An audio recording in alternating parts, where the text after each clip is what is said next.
ça marche pas? Ça marche pas. Ah, c'est énervant ça. Oui. C'est stressant, c'est pas... Oui. en fait. Donc attends, donc ici, en fait, tu regardes bien ici, ok. Bonjour à tous, bienvenue dans une nouvelle vidéo sur la chaîne de Piece of French. J'espère que vous allez bien. Aujourd'hui, on se retrouve pour un nouvel épisode de French Conversation avec Maya. Bonjour. Donc Maya est canadienne, elle vient de Toronto et donc elle va nous raconter comment elle a appris le français. Tu apprends le français depuis déjà plusieurs années, donc tu vas nous raconter tout ça. Avant de commencer la conversation, je voulais vous parler du sponsor de la vidéo d'aujourd'hui, HelloTalk. Donc HelloTalk, c'est une application qui vous permet de trouver un partenaire de langue. Donc si vous aussi vous voulez pratiquer la conversation, je vous recommande fortement cette application. Donc en fait, sur HelloTalk, vous pourrez trouver quelqu'un qui apprend votre langue et faire avec lui un échange de langue. Si vous êtes par exemple anglophone, comme Maya, et que vous voulez apprendre le français, alors vous pouvez chercher sur l'application un francophone qui apprend l'anglais. Ok, et ensuite vous pouvez discuter sur l'application, vous envoyer des messages écrits et des messages vocaux. Donc pratiquer à la fois l'écrit et l'oral, c'est totalement gratuit. Il y a une fonctionnalité que j'adore, je ne sais pas si tu connais, c'est la possibilité de corriger les messages de l'autre. Oui, ça c'est très super très bien. Ouais, ça c'est très sympa. Avec Doron, on se parle directement sur l'appli et il m'envoie des phrases en français et je lui corrige ses phrases. Ah oui? Et ce qui est bien, c'est qu'il peut voir les erreurs et la correction. Donc ça, j'adore cette fonctionnalité. De voir le processus d'apprentissage de langue. Exactement. Ça, c'est hyper bien de voir ses erreurs et d'apprendre de ses erreurs. Donc, si ça vous intéresse et si vous aussi vous voulez trouver un partenaire de langue, je vous laisse un lien dans la barre d'infos pour télécharger l'application.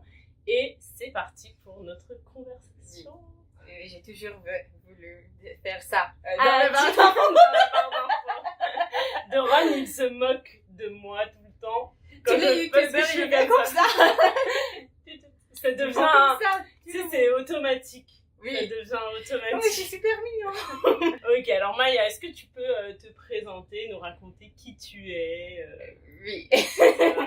Donc, moi, je suis Maya, je viens du Canada, je suis originaire de Toronto et maintenant j'habite à Tel Aviv je suis en Israël depuis 7 ans. Et donc, tu as quel âge aujourd'hui? J'ai 24 ans. 24 ans. 24 ans. J'ai du mal aussi avec C'est difficile pour les anglophones, la prononciation du R. Quand c'est seulement le R, j'ai pas beaucoup de problèmes. Mais quand c'est R et après E ou A, c'est super difficile pour moi. Donc quand c'est R suivi d'une voyelle, c'est difficile? Oui. Mais des certaines voyelles en fait. Okay. Par exemple, rue, c'est pas super difficile, c'est pas naturel, mais c'est pas trop difficile pour moi. Mais A, c'est rire. Le mot rire, par exemple. J'ai beaucoup de mal avec ce mot. Ok.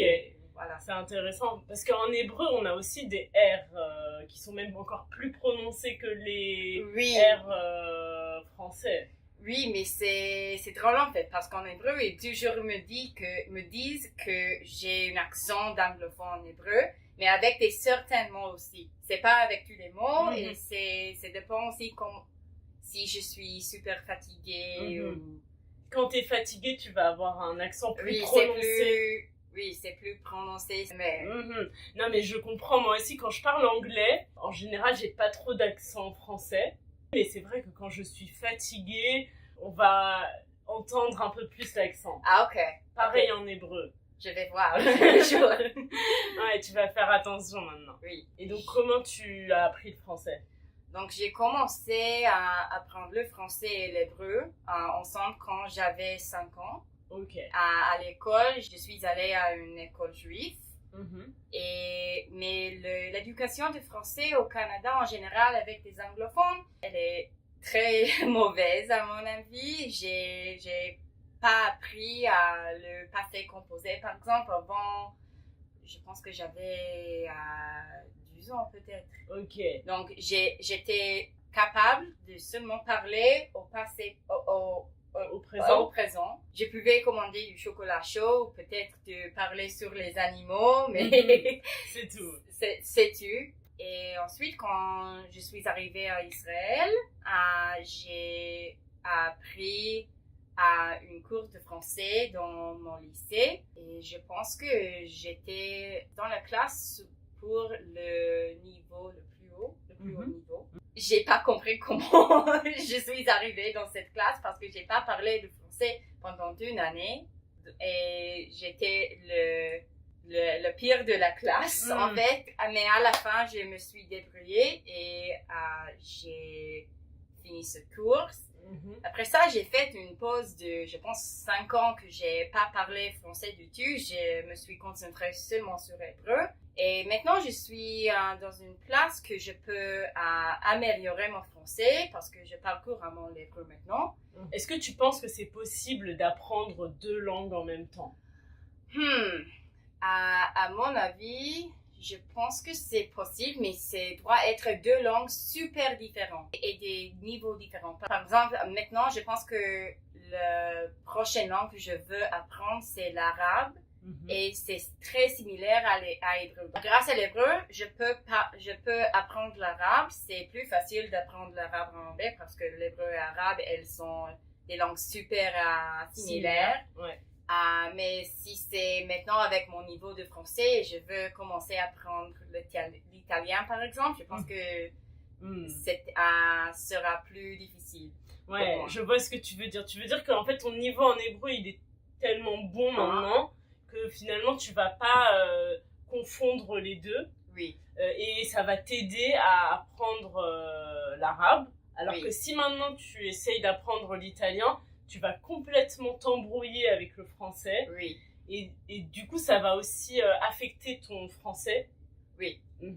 Je vois, ouais, c'est un bon point. Ok, donc tu m'as parlé de l'enseignement du français au Canada. Tu me dis qu'il était très mauvais. Très mauvais. Pourquoi il était mauvais Je pense qu'au Canada, il y a un préjugé que les anglophones ne veulent pas apprendre le français, mais c'est pas le cas. Parfois c'est le cas, oui, mais moi personnellement, je voulais apprendre le français toujours. Et j'ai pas progressé beaucoup avec les cours à l'école. Et aussi, quand je suis arrivée au Québec, par exemple, j'avais pas l'habilité de parler avec les gens québécois. On a appris au Canada le français, le français de France. Oui, le français de France, mais aussi, à le même temps, aussi le France de Québec. Donc, c'est des 2 dialectes super différents, avec la prononciation super différente. Si tu as un petit accent québécois. Québécois, oui, c'est possible de dire plus acadien que c'est une région d'Est du Canada, avec des francophones qui ne sont pas des Québécois. Je sais pas en fait la différence entre les deux, mais ça m'embrouille un petit peu à des 2 dialectes. À le même temps, c'était plus... En même temps. En même temps. C'était, ça m'embrouillait à apprendre les 2 dialectes le même temps. En même temps. En même temps. Ça m'embrouillait un petit peu à apprendre les 2 dialectes le même temps. En le même temps. En même temps. Ça m'embrouillait un petit peu à apprendre les 2 dialectes en même temps. Donc en fait, ce que tu me dis déjà, c'est que le préjugé que les anglophones au Canada ne veulent pas apprendre le français, il est partiellement faux. Et qu'à l'école, vous appreniez un mix de français entre le français du Canada, le français de France, qui t'a embrouillé. Et comment est-ce que tu changerais l'éducation du français au Canada? Je pense que c'est super important pour les anglophones et pour toutes les personnes qui veulent apprendre une nouvelle langue d'écouter cette langue, d'entendre des personnes qui sont natives. Moi, j'ai pas entendu le français pendant, je pense, 10 ans, à l'exception de mes professeurs à l'école. Et c'est super difficile d'apprendre une langue et parler une langue sans entendre une langue. Et je pense que maintenant, je peux parler le français et apprendre le français plus à l'aise parce que j'ai appris l'hébreu. Je sais qu'est-ce que je dois faire maintenant grâce à l'hébreu pour apprendre une nouvelle langue. Mais au Canada, ce n'était pas le cas. Je ne savais pas comment apprendre une nouvelle langue parce que les exemples comment apprendre une langue me manquaient. Peut-être qu'il faudrait intégrer le français au-delà des cours de français. Oui. Vous pourriez avoir des cours d'histoire-géographie en français ou de mathématiques en français pour intégrer la langue dans le quotidien. Donc, il y a des programmes comme ça. Ça s'écrit French Immersion, d'immersion français. Et c'est quand les anglophones, les enfants anglophones, ils vont à l'école en français, demi en français, demi en anglais. Mais le problème est qu'ils n'ont pas un bon niveau de français ni un bon niveau d'anglais. Moi, j'ai des amis qui ont du mal à écrire en anglais maintenant. Ah ouais? Oui. Elles ont du mal avec l'orthographe en anglais, et donc c'est leur langue maternelle.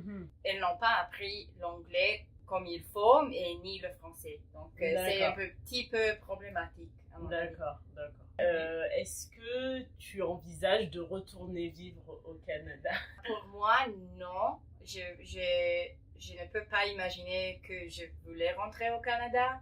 Que je veuille. C'est du subjonctif.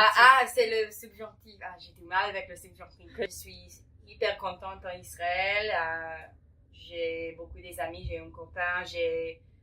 Maintenant aussi, j'ai fait mon licence ici en Israël dans les arts multidisciplinaires. Et voilà, je suis super contente aussi avec le temps ici. Au Canada, il est toujours froid et l'hiver est super difficile là-bas. Et voilà, je pense que je veux rester ici. Et aussi, c'est plus près d'Europe, par exemple. De l'Europe? De l'Europe, oui.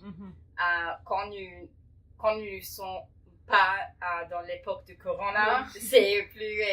C'est plus facile de voyager à l'étranger. À l'étranger et aux pays qui sont plus intéressants et pas juste les États-Unis. Les États-Unis. Les États-Unis.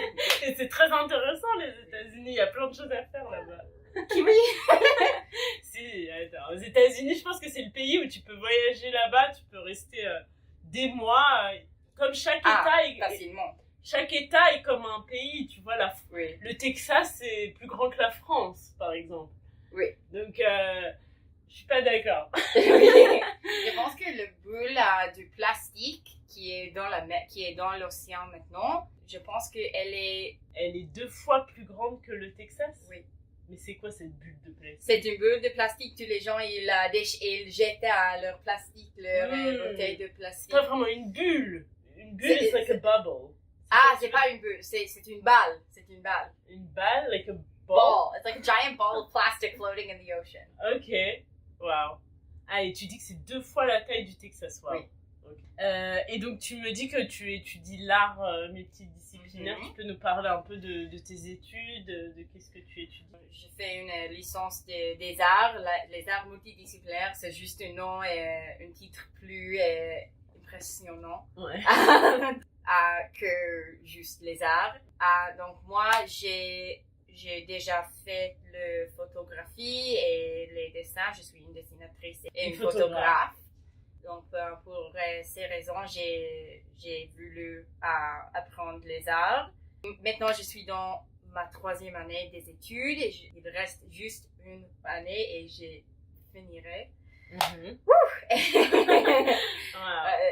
un peu effrayant. Tu te spécialises dans un art en particulier? Dans le dessin et dans la photographie. Et tu aimerais faire quel métier après? C'est intéressant parce que avant que j'ai commencé mes études, j'ai préféré toujours la photographie et je pensais que je veux être une photographe un jour. Mais en fait, maintenant, c'est l'inverse. Je préfère le dessin. Je veux pas être une dessinatrice, par exemple, mais je veux être une art thérapeute. Je pense que c'est plus facile pour moi, en fait, maintenant, à m'exprimer via le dessin. Ça a évolué, en fait. On évolue tous. Oui. C'est normal. On n'a pas raconté comment on s'est rencontrés.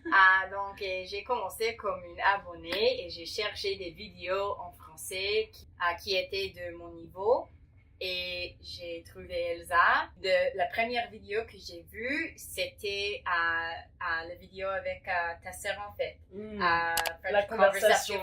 C'était une conversation. C'était aussi une conversation. Tu te rends compte, la première vidéo, c'était une conversation. Et maintenant, aujourd'hui, t'es ici. Et en fait, elle a dit dans cette vidéo qu'elle habite en Israël et j'ai découvert que nous deux, nous habitons à Tel Aviv. Elle m'a contactée, je crois que tu m'avais envoyé un message sur mon site. Sur ton site, oui. Ouais. C'était sur ton D'ailleurs, site. si vous cherchez à me contacter, il vaut mieux m'envoyer un message via mon site. C'est aussi dans le barre d'enfants. Ouais, c'est un barre d'enfants. Pas sur Instagram parce que je n'y vais pas beaucoup. Et ben Maya, merci beaucoup pour cette conversation. C'était très intéressant. Si vous avez aimé la vidéo, likez-la. Abonnez-vous à la chaîne si vous n'êtes pas abonné. Et je vous dis à mercredi prochain pour une nouvelle vidéo. Bye bye.